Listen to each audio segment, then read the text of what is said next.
Pourquoi? Parce qu'on est des juifs, mon pauvre ami, et qu'on nous poursuit depuis 2000 ans comme ça, et qu'il n'y a rien ne va changer avant longtemps, en tout cas. Voilà un prisonnier, sur les quelques milliers de prisonniers que nous avons, et quand je dis prisonniers, je leur fais un grand compliment, sur les quelques milliers d'assassins, de tueurs, de bandits, de gangsters, de gens immondes dans nos prisons, il y en a un qui est mort d'un cancer, la grande affaire. Bon. Eh bien, voilà, on nous a refait de la tension. On nous renvoie des requêtes, 3 requêtes hier notamment, et bien entendu Israël a riposté, pas trop violemment, mais quand même, à mon avis pas assez violemment. Et finalement, si on regarde bien le problème, on se rend compte que toutes les occasions sont bonnes pour nous attaquer. Voilà. Aujourd'hui, par exemple, mes chers amis, aujourd'hui, c'est la rentrée des écoles.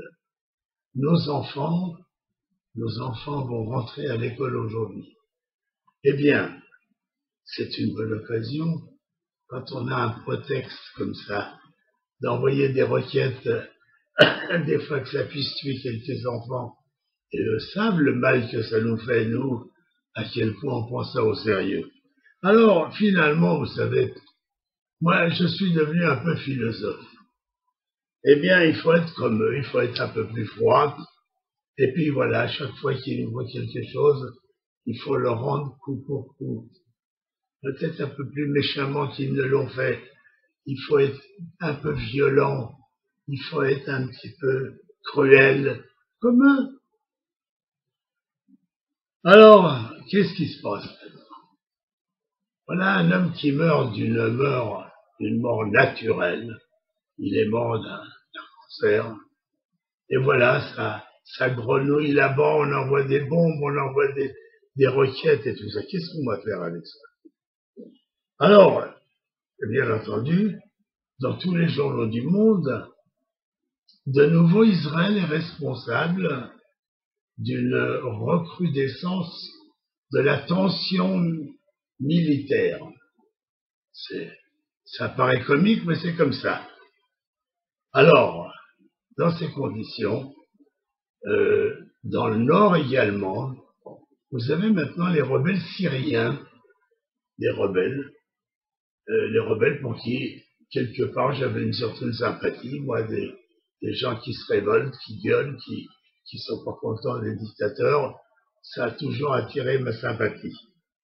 Mais voilà que maintenant, ils s'excitent un petit peu après nous. Vous savez qu'on a monté à la frontière, en plein sur la frontière, plutôt du côté syrien, un hôpital de campagne important, où on soigne les rebelles blessés d'une façon extrêmement sérieuse, avec des médecins, des chirurgiens, tout ce qu'il faut. Personne ne l'a relaté nulle part. Ces contes juifs qui font un hôpital de campagne, ça n'intéresse personne. Au contraire, on continue à nous tirer un peu dedans. Alors vous savez, il y a longtemps que je fais plus de logique. Moi, je suis quand même content d'appartenir au peuple juif, qui, malgré qu'on lui tire dessus, installe quand même un hôpital de campagne pour soigner les malheureux, parce que dans ces régions-là, il n'y a pas d'hôpital.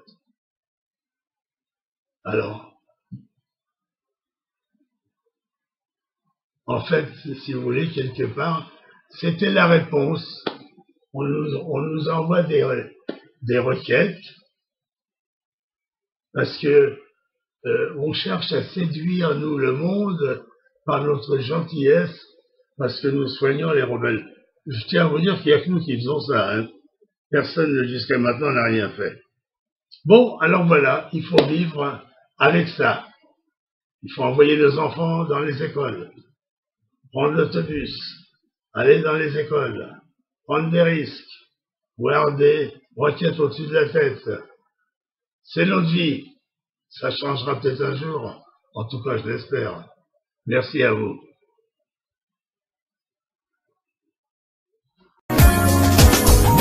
Dizengoff Center, l'espace commercial le plus vaste et le plus diversifié d'Israël. Dizengoff Center, une destination à ne surtout pas manquer lors de vos prochains séjours à Tel Aviv.